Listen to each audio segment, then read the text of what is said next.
Every day, the Daily Bread Soup Kitchen serves a warm meal to about 200 people. And on the way out, they get a sack lunch to go. When you play a physical sport like basketball, injuries are inevitable, and unfortunately, some players are going to have to experience tonight's game from the bench because of injuries and other reasons. The order in which candidates arrive to file determines the name order on the election ballot. On Monday, 20 people were lined up by 8 a.m. when the county clerk's office opened. The Crisis Nursery is open 24 hours a day, 365 days a year to families who need their assistance. They offer a safe environment for children to learn, grow, but most importantly, to play. Now, wouldn't it be nice if the rest of the week could be like this? Well, turns out it is. There are many steps involved when it comes to preparing a body for visitation. One of them is embalming. Another is the application of cosmetics. The Illinois football team may have started the season on a 6-game winning streak, but after Saturday's 31-14 loss against Michigan, they're currently on a 4-game losing streak. I mean, she's white just like snow, she's big and jolly. I think that she'll definitely be a great dog to take to Santa, although I don't know if she'll fit on his lap. Every weekday between 11 and 12:30, the homeless and poor of Champaign-Urbana line up at the Daily Bread Soup Kitchen for a hot lunch. The kitchen spends around $800 a week on food for the hungry. Soup Kitchen guest Wayne Conrad thinks Daily Bread is a vital part of the community. Some of these people don't know if they would be alive today if it wasn't for the Daily Bread Soup Kitchen. Many of us do struggle, not just being homeless, but being hungry, and you really can't find a job without having some kind of sustenance in your body. Each day of the week has a different group of volunteers that prepare and serve the food. This is Thursday's crew. While some of the guests who eat here are homeless, some of them are just struggling to make ends meet. We have people who are part-time and can barely eke out enough money for their rent. There are people who come here and they say, this is our meal for the day. The Soup Kitchen has been around for 32 years. Anyone who comes here can eat with no questions asked. Every day, the Daily Bread Soup Kitchen serves a warm meal to about 200 people. And on the way out, they get a sack lunch to go. On the weekends, the Soup Kitchen hands out food from a van in downtown Champaign. Conrad eats here every day. To him, the volunteers are more than just workers. And I consider the Daily Bread volunteers extended family. In 2009, the kitchen got its name, Daily Bread, when it moved to its current home at the New Covenant Fellowship Church in downtown Champaign. This location is only temporary, and Daily Bread is currently looking for a permanent location where they can continue to feed the hungry. In Champaign, I'm Christine Gluckleder, UI7 News. The petition filing period for the 2012 Champaign County primary elections began yesterday. Candidates lined up outside the county clerk's office to register for the primaries, which will take place on March 20th, 2012. County Auditor hopeful Kevin Sandifer hopes to help the public get a better understanding of county finances.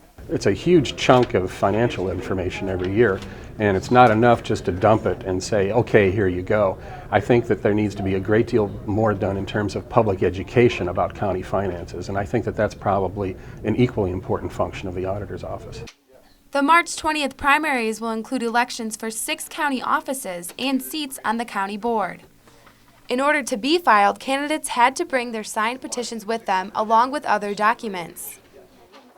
Petitions are the process in Illinois whereby a candidate who wants to run for their party's nomination for an office can demonstrate enough support from the public to actually appear on the ballot, and they do that by collecting a certain number of signatures. The amount of signatures required varies from office to office. For a county-wide office, a Democratic candidate would have to get at least 170 signatures. A Republican would have to get at least 207. The order in which candidates arrive to file determines the name order on the election ballot. On Monday, 20 people were lined up by 8 a.m. when the county clerk's office opened. Sandifer has confidence in his campaign efforts, but he knows the work isn't over yet. You never take anything for granted. You have to do the work. You have to get your message out and reach the people. The county clerk's office is filing petitions through December 5th. In Urbana, I'm Christine Gluckleder, UI7 News.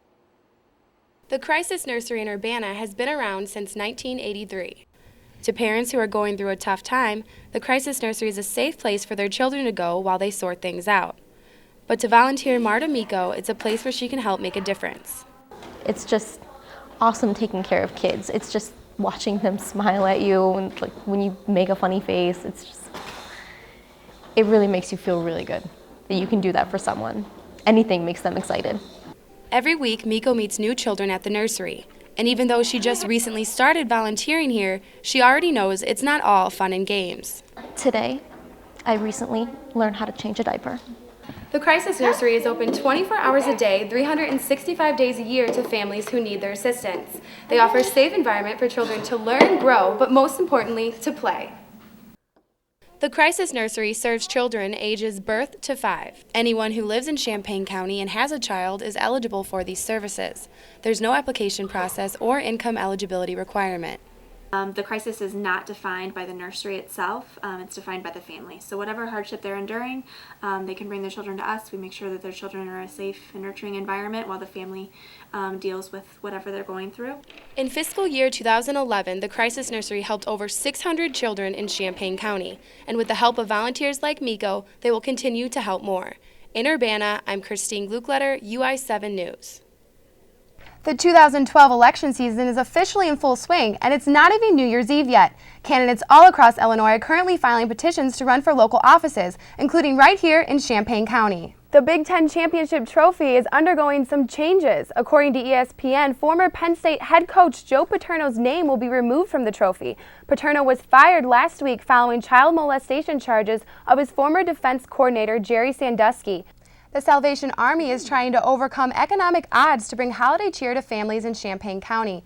UI7's Mallory Hewlett has the story about this year's Red Kettle campaign. Illinois defeated Loyola University on Friday, and after last night's 66-46 victory over Southern Illinois University Edwardsville, the Illini is now 2-0. Junior Tyler Griffey earned his first double-double in his career last night with 14 rebounds and 10 points. DJ Richardson also had a standout night. Richardson had 20 points, 3 assists, and 0 turnovers. The Salvation Army is hoping to help about 1,400 families with the proceeds from the kettles this year.